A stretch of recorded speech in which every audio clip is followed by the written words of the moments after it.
Hi friends, நான் உங்கள் anime freak வந்துட்டேன். நாம இப்போ அதிரடி சோலோ லெவலிங் எபிசோட் 14 பார்க்கலாம். இதுக்கு முன்னாடி உள்ள எபிசோடெல்லாம் நீங்கள் பார்க்கலன்னா மறக்காமல் போய் பார்த்துட்டு வந்துருங்க. டிஸ்கிரிப்ஷனில் லிங்க் கொடுத்துருக்கேன். சரி வாங்க நம்ம இந்த எபிசோடுக்குள்ளே போகலாம். அதுக்கு முன்னாடி போன எபிசோட் கடைசியில் அந்த லிப்ராவோட பாஸ் ஜெனிஃபர் அனுப்பி வச்ச அந்த மிகப்பெரிய எலும்புக்கூடு படை நம்ம ஹீரோவை அட்டாக் பண்ணுறதுக்காக வேகமாக நம்ம ஹீரோவை நோக்கி வந்துட்டு இருப்பாங்க.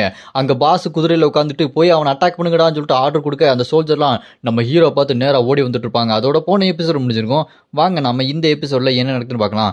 இந்த எபிசோட் ஸ்டார்டிங்கில் அந்த எலும்புக்கூடு சோல்ஜர்ஸ்லாம் நேராக வந்துகிட்டு இருக்கும்போது நம்ம ஹீரோ ஹெவன்லி பனிஷ்மெண்ட் அப்படின்னு சொல்லிட்டு ஒரு சவுண்ட் விட்டோன்னே அந்த மிகப்பெரிய ஸ்வாடு நம்ம ஹீரோட பில்டிங்ல வந்து சும்மா சீறி பாஞ்சு வந்து அங்கே இருக்க அந்த எலும்புக்கூடு மண்டையெல்லாம் துண்டு துண்டு அடிச்சு சதற அடிச்சுட்டு இருக்கும் சும்மா மரண மசா.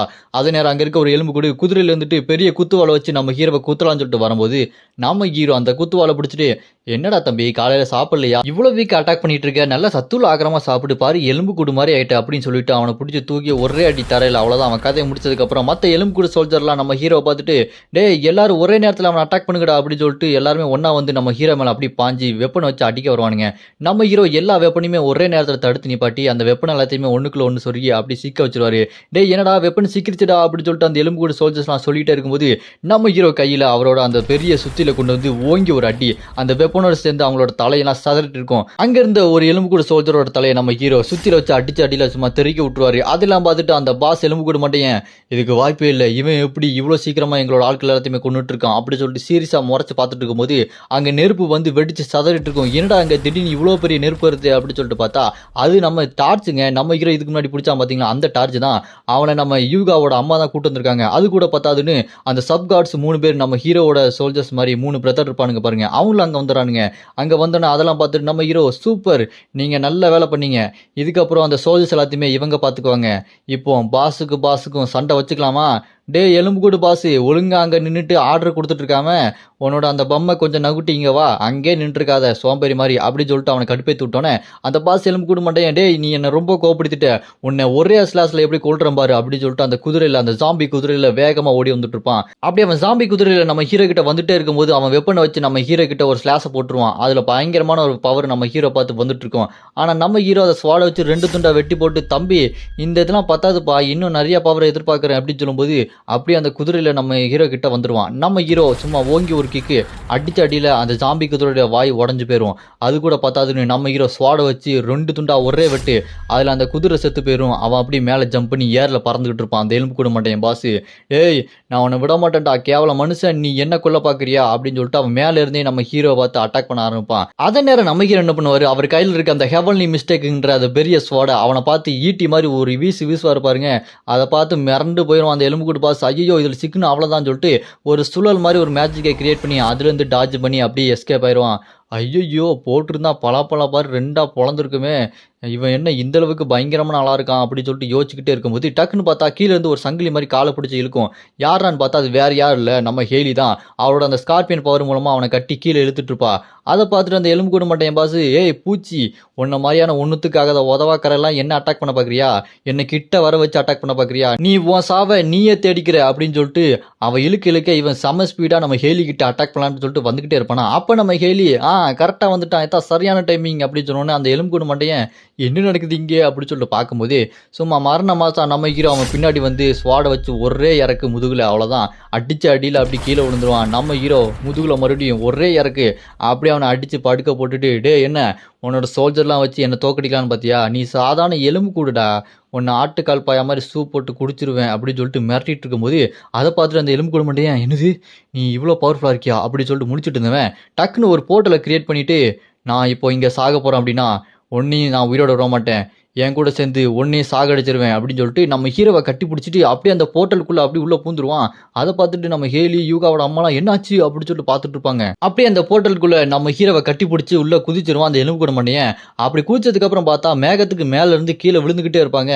அப்படி விழுந்துகிட்டே இருக்கும்போது அந்த எலும்பு கூட மாட்டேன், டேய் நீ ஓவரா பேசல, இதுக்கு கண்டிப்பா நீ அனுபவிக்க போறடா, நான் யாருன்னு காட்டுறேன் அப்படின்னு சொல்லிட்டு கீழே அப்படி தள்ளி கொண்டு போயிட்டே இருப்பான். அப்ப நம்ம ஹீரோ, அதெல்லாம் சரி இருக்கட்டும்டா, நீ ஏதோ ஒரு பிளான் பண்ணியிருக்க அது எனக்கு தெரியுது. ஆனா எனக்கு இந்த பொசிஷன் சுத்தமா பிடிக்கல. நீ என் மேல இருந்து கட்டி புடிச்சிட்டு இந்த மாரி இருக்கிறது எனக்கு சுத்தமா பிடிக்கல அப்படின்னு நம்ம ஹீரோ அவன் கழுத்த புடிச்சு அப்படியே கீழ தள்ளி முதுகு மேல நின்னு ஸ்வாட வச்சு குத்திட்டு ஏதோ சவாரி பண்ற மாரி கெத்தா நின்னுட்டு இருப்பாரு. அத பார்த்துட்டு இந்த எலும்புக்கூடு மண்டையன் பாஸ், "ஏய் நீ என்ன ரொம்ப இன்சல்ட் பண்ற, அவமானப்படுத்துற, எனக்கு இது சுத்தமா பிடிக்கல. நான் யாரு தெரியுமா?" அப்படி சொல்லிட்டு கத்திக்கிட்டு வானத்துக்கு மேல இருந்து கீழ விழுந்துகிட்டே இருப்பான். அப்படியே கட் பண்ணா இந்த பக்கம் லைன் கில்ல சேர்ந்த அந்த பில்டிங்கை பார்த்தா அந்த பில்டிங் அந்த கிரிம்சனை விட்ட நெருப்புல உருகி அப்படியே தண்ணி மாதிரி போயிட்டு இருக்கு. அப்படியே இந்த பக்கம் பார்த்தா அந்த ஸ்டீவ் குறுக்க பூந்து கையை வச்சு அந்த நெருப்பை தடுக்கலாம்னு சொல்லிட்டு கையை நீட்டியிருக்கான். அந்த கையை இருக்கிறது ஒரு கை, அந்த கையை அப்படியே கறிக்கட்ட மாதிரி கருகி போயிடுது. அப்படியே அவன் அப்படி கீழே விழுந்துடுறான். விழுந்துட்டு இருக்கப்போ நம்ம யூகா அவங்களுக்கு ஒன்னாலேயேன்னு கேட்ட உடனே அந்த ஸ்டீவ், இதுக்கப்புறம் என்னால் கையால் சாப்பிட முடியாது போல இருக்கு, யார் எனக்கு விட்டு விட போறா தெரியலையே அப்படின்னு சொல்லிட்டு வருத்தப்பட்டு இருக்கும்போது அதை பார்த்துட்டு யூகா, பரவாயில்ல உங்களால் பேசலாம் முடியுதா, அந்த அளவுக்கு உங்களுக்கு ஸ்ட்ரென்த் இருக்கு அப்படின்னு சொல்லிட்டு சந்தோஷப்பட்டுட்டு இருப்பா. அப்போ அங்கே இருக்கிற மற்ற ஹண்டர்ஸ்லாம் இது ஏற்கனவே செத்துருச்சுல எப்படி உயிரோட வந்துச்சு அப்படின்னு சொல்லிட்டு பேசிட்டு இருக்கும்போது அங்கே இருக்க நம்ம ஸ்டீவ், ஏய் எல்லாரும் சண்டைக்கு ரெடி ஆகுங்க, அந்த கிரிம்சனை எப்படியா தடுத்து நிப்பாட்டி ஆகணும் அப்படின்னு சொல்லும்போது அங்கே இருக்க மற்ற ஹண்டர்ஸ்லாம், சூப்பர் ஸ்டீவ், நீங்கள் இதுக்கு முன்னாடி எப்படி டவரில் போய் இதை கொண்டீங்களோ அதே மாதிரி இந்த தடவை நீங்கள் கொல்ல போறீங்க, அதெல்லாம் நாங்கள் பார்க்க போகிறோம் அப்படின்னு சொன்னோன்னே அதை பார்த்து ஸ்டீவ், ஐயோ இவனுக்கு இன்னும் இதை நம்பிட்டு இருக்காங்களா, இந்த ஊர் இன்னுமா நம்மளை நம்புது அப்படின்ற மாதிரி ஃப்ரீஸ் ஆகி பார்த்துட்டு இருப்பான். என்ன விஷயம்னா அங்கே டவருக்குள்ளே போயிட்டு வந்ததுக்கப்புறம் அந்த கிரிம்சன் ஐயா கொன்னது இவன் தான் அப்படின்னு சொல்லிட்டு ஊர் ஃபுல்லாக சொல்லி வச்சிருப்பான். அதனால தான் அங்கே இருக்கவங்க எல்லாருமே நீங்கள் கொல்ல போறீங்க நாங்கள் பார்க்க போகிறோம் அப்படின்னு சொல்லிட்டு சந்தோஷமாக சொல்லிட்டு இருப்பானுங்க. அதை சமாளிக்கிறதுக்கு இந்த ஸ்டீவ், அதெல்லாம் அப்படி இருக்கட்டும், மக்கள்லாம் அடிபட்டுருக்காங்க பாருங்க, சீக்கிரமாக போய் அவங்களை காப்பாற்றுங்க அப்படின்னு சொல்லும்போது அங்கே இருக்க ஹண்டர்ஸ்லாம் வேகமாக ஓடி போய் மக்களை காப்பாற்றுறதுக்கு போவாங்க. அப்போ இந்த பக்கம் நம்ம யூகா பொண்ணு ஸ்டீவ் கிட்ட, சரி அதெல்லாம் இருக்கட்டும், இந்த கிரிம்சன் ஐயோட தலை எப்படி வெட்டி இருக்குது ஐடியா சொல்லுங்க அப்படின்னு சொல்லிட்டு கேட்கும்போது அது கேட்ட ஸ்டீவ், என்னம்மா தெரிஞ்சுக்கிட்டே கேட்டுட்டு இருக்கியே, அந்த கிரிம்சன் ஐயா இதுக்கு முன்னாடி கொன்னது நான் இல்லம்மா, அது லியோ தான். லியோவா இருந்தாலுமே நீங்களும் ஹெல்ப் பண்ணியிருப்பீங்க இல்லை அப்படின்னு சொல்லும்போது அது கேட்ட ஸ்டீவ், நான் என்னத்த பண்ணேன், அவன் தண்ணியால் நின்று தான் அதை வெட்டினான் அப்படின்னு சொல்லும்போது அது கேட்டு யூகா, என்னது அவர் ஒத்தையால் நின்று அதோட தலை வெட்டினாராம், அப்படின்னா லியோ அங்கிள் நான் நினைக்கிறதை விட ரொம்பவே ஸ்ட்ராங்கானவரா அப்படின்னு சொல்லிட்டு அவளுக்கு சமசாக்கா இருக்கும். அப்போ இந்த ஸ்டீவ் யூகா கிட்ட, இங்க பாரு நம்ம சீக்கிரமா ஏதாச்சும் ஒன்று பண்ணி தடுத்தே ஆகணும், ஏன்னா இங்கே லியோ இல்லை, அது சிட்டியை பார்த்து போயிட்டு இருக்கு, எனக்கு ஒரு ஐடியா இருக்கு, நான் என்னோட சிம்ம ராசி சிங்க கடவுளை இங்கே கூப்பிடுறேன், அவர் வந்தார் நான் கண்டிப்பாக அதை தடுத்து நிப்பாட்டுறதுக்கு ஏதாச்சும் ஒரு வழி இருக்கும் அப்படின்னு சொன்னேன். அதை கேட்டு யூகா, ஆனால் உங்க உடம்புல ஸ்ட்ரென்த் இல்லையே, எப்படி நீங்கள் இந்த ஸ்ட்ரென்த்தை வச்சுட்டு அந்த கடவுளை கூப்பிடுவீங்க அப்படின்னு சொல்லிட்டு கேட்டோன்னே அதை கேட்டு இங்கே நம்ம ஸ்டீவ், வேற வழி இல்லை, நான் எப்படியாச்சும் கூட்டே திருவேன் அப்படின்னு சொல்லிட்டு அவனோட ஃபுல் பவர் யூஸ் பண்ண பாருங்க அந்த சிங்க கடவுளை கூப்பிடுறதுக்கு அவன் ட்ரை பண்ணிட்டு இருப்பான். அப்படி ட்ரை பண்ணிட்டு இருக்கும்போது நம்ம யூகா கிட்ட, என்ன நீ காப்பாத்து, அது வரைக்கும் என்னை யாரும் வந்து சீண்டக்கூடாது, எனக்கு பாதுகாப்பு கொடு அப்படின்னு சொன்னோன்னே நம்ம ஸ்டீவை காப்பாத்துறதுக்கு அவனுக்கு முன்னாடி வந்து நம்ம யூகா நிப்பா. ஸ்டீவ் அவனோட சிம்ப கடவுளை கூப்பிடுறத பார்த்துட்டு அந்த கிரிம்சனை மாஸ்டர், இல்லை இது இப்படி நடக்கக்கூடாது அப்படின்னு சொல்லிட்டு அடிக்கலாம்னு சொல்லிட்டு வரும்போது குறுக்க நம்ம யூகா பொண்ணு நின்றுப்பா. அந்த யூகா பொண்ணை கொள்ளலாம்னு சொல்லிட்டு அந்த கிரிம்சனை மான்ஸ்டர் அதோட கையை ஓங்கிட்டு வந்துட்டு இருக்கும். அதே நேரம் மேலே பார்த்தா நம்ம ஹீரோ அந்த எலும்புக்கூடு மடையனோட கீழே கூச்சிட்டு இருக்காரு. என்னன்னு பார்த்தா அவங்க வேற எங்கே போலாங்க, இங்கே தான் வந்திருக்காங்க. நம்ம ஹீரோ அந்த எலும்புக்கூடு மடையனை ஏதோ ஸ்லைடிங் போர்டு மாதிரி மேலே நின்றுட்டு ஸ்ட்ரைட்டா அந்த கிரிம்சனை மான்ஸ்டரோட கையில குதிச்சு அப்படி ஸ்லைடு பண்ணிட்டு வந்துட்டு இருப்பாரு. அது வழியில பயங்கரமா கத்திட்டு இருக்கும். அப்படி ஸ்லைடு பண்ணி வந்துட்டு இருக்கும்போது கீழே பார்த்தா அந்த ஸ்டீவ், டேய் யாரா அது, எவனோ ஒருத்த வந்துட்டு இருக்கானே அப்படின்னு சொல்லிட்டு வாயை பொழுது பார்த்துட்டு இருப்பான். அப்படி வந்து ஸ்ட்ரைட்டா நம்ம ஹீரோ அந்த ஸ்டீவ் மேலே தான் வந்து விழுறாரு. அப்படியே பொந்துன்னு விழுந்தோடனே நம்ம ஹீரோ எலும்புக்கூடு மண்டைய மேலே காலை வைப்பாருன்னு பார்த்தா அங்கே ஸ்டீவ் மேலே காலை வச்சுட்டு நின்றுப்பாரு. டே என் மேலே ஏன்டா காலை வச்சுட்டு நின்றுருக்க அப்படின்னு சொல்லி ஸ்டீவ் கேட்டுட்டு இருக்கும்போது, என்னது எலும்புக்கூடு பேசுது அப்படின்னு சொல்லிட்டு பார்த்தா எலும்புக்கூடுல சதையா இருக்கிற மாதிரி இருக்கேன்னு சொல்லிட்டு ஹீரோ பார்த்தா அங்கே எலும்புக்கூடு மண்டையன் தூரமாக போய் விழுந்து கிடப்பான். டே நீ என்னடா அங்கே போய் இருக்கிற அப்படின்னு சொல்லிட்டு கேட்டோன்னே அதுக்கு அந்த எலும்புக்கூடு மண்டையன், டேய் இப்போ நீ வசமாக மாட்டிக்கிட்ட, நீ என்ன வேணா தோக்கடிச்சிருக்கலாம், அந்த கிரிம்சனை மான்ஸ்டரை நீ இதுக்கு முன்னாடி பார்த்ததே கிடையாது, கண்டிப்பாக அதுக்கிட்ட மாட்டிட்டு நீ சாக தாண்டா போற, இன்னைக்கு உனக்கு பால் ஊற்ற போறாங்கடா அப்படின்னு சொல்லிட்டு அது பயங்கர வில்லத்தனமாக சிரிச்சிட்டு இருக்கும். அதை பார்த்துட்டு நம்ம ஹீரோ, என்னது கிரிம்சன் ஐயா இங்கே வந்திருக்கானா அப்படின்னு சொல்லிட்டு திரும்பி அந்த கிரிம்சனை மான்ஸ்டரை பார்த்தா அப்படி நம்ம ஹீரோ, டேய் எனக்கு ஞாபகம் இருக்கா இல்லையா, திரும்ப வந்துட்டியா இங்கே அப்படின்னு சொல்லி நம்ம ஹீரோ ஜாலியாக சிரிச்சிட்டு இருப்பாரு. அந்த கிரிம்சனை நம்ம ஹீரோ பார்த்த உடனே அட்டாக் பண்ண ஆரம்பிச்சிடும். நம்ம ஹீரோ அதுல டாஜ் பண்ணி அங்கேருந்து ஓடி போய்கிட்டே இருப்பாரு. அப்போ அந்த கிரிம்சனை மாஸ்டரை பார்த்துட்டு, டேய் என்னடா உன்னை பார்த்து ரொம்ப நாள் ஆச்சு பேசலான்னு பார்த்தா இப்படி தான் வெல்கம் பண்ணுவியா, உனக்கு வெல்கம் பண்ணவே தெரில போ, அறிவே இல்லை அப்படின்னு சொல்லிட்டு நம்ம ஹீரோ அங்கேருந்து ஓடி பில்டிங் மேலெல்லாம் ஏறி ஓடிக்கிட்டு இருப்பாரு. அதை பார்த்துட்டு அந்த கிரிம்சனை மாஸ்டர் அந்த பில்டிங்லாம் அடிச்சு தெரிச்சிட்டு இருக்கும். நம்ம ஹீரோ அந்த பில்டிங்குள்ளே பூந்து அப்படியே அந்த ரூம்குள்ளெல்லாம் பூந்து ஓடிட்டு இருப்பாரு. அது எல்லாத்தையுமே அடிச்சு உடச்சிக்கிட்டு இருக்கும். நம்ம ஹீரோ அது எல்லாத்தையுமே டாச் பண்ணி ஜம்ப் பண்ணி போய் நின்று அந்த கிரிம்சனை மான்ஸ்டரை பார்க்கும்போது தான், இதுக்கு முன்னாடி இந்த கிரிம்சன் மான்ஸ்டர் இருந்த மாதிரி இப்போ இது இல்லையே, இது ரொம்ப வித்தியாசமா இருக்கு, ரொம்ப முட்டாள்தனமா வேலை பார்த்துட்டு இருக்கு அப்படி சொல்லி நம்ம ஹீரோ 13வது சென்ஸ் பவர் யூஸ் பண்ணி அந்த கிரிம்சன் மான்ஸ்டரை பார்க்கும்போது தான் அதோட தலையில இருக்க ஸ்பிரிட் எனர்ஜி வேற மாதிரி இருக்கு, அதோட உடம்புல ஹார்ட்ல இருக்க அந்த ஸ்பிரிட் எனர்ஜி வேற மாதிரி இருக்கு. தலையில இருக்கிறதுக்கும் உடம்புல இருக்கிறதுக்கும் சம்மந்தமே இல்லாத மாதிரி இருக்கு. தலையில அதோட ஆத்மா வேற மாதிரி இருக்கு, உடம்புல இருக்கிற அந்த சக்தி எல்லாமே லிப்ராவோட அந்த கில்டு மாஸ்டர் பவர் மாதிரி இருக்கு. இதுக்கு முன்னாடி வேற என்னமோ இருக்கு, ஆனா இங்க டவர் இல்லையே, வேற எங்க டவர் இருக்கும்?